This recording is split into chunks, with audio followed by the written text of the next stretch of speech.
Doctor ইউনূসের মামলার বিষয়ে বিদেশিদের বিবৃতি দেওয়া প্রসঙ্গে আওয়ামী লীগের যুগ্ম সাধারণ সম্পাদক মাহবুবুল আলম হানিফ এমপি বলেছেন, একটি স্বাধীন রাষ্ট্রে একজনের নামে আদালতে মামলা হয়েছে, বিচার চলছে। সেই বিচারের ব্যাপারে অন্য দেশের কোনো নাগরিক বা কোনো কর্মকর্তারা কোনো কথা বলতে পারেন না।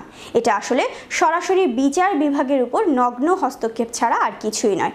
যে সমস্ত ব্যক্তিরা এই সমস্ত বিবৃতি দিয়েছেন, এটা আমাদের দেশের মানুষ মনে করে যে এই সমস্ত বিবৃতি অর্থ দিয়ে কেনা হয়েছে, কারণ এই সমস্ত মানুষগুলো এই বিচার সম্পর্কে কিছুই জানে না। হানিফ বলেন, ডক্টর ইউনূসের বিরুদ্ধে তারই কর্মচারীরা তাদের ন্যায্য পাওনা আদায়ের জন্য শ্রম আদালতে মামলা করেছে।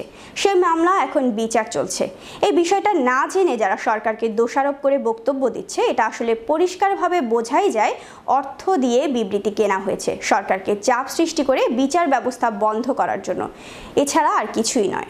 একটা স্বাধীন রাষ্ট্রে একজনের যে আদালতে মামলা হয়েছে, বিচার চলছে, সেই বিচারের ব্যাপারে অন্য দেশের কোনো নাগরিক, অন্য দেশের কোনো কর্মকর্তা তারা বিচারের নিয়ে কোনো কথা বলতে পারেন না।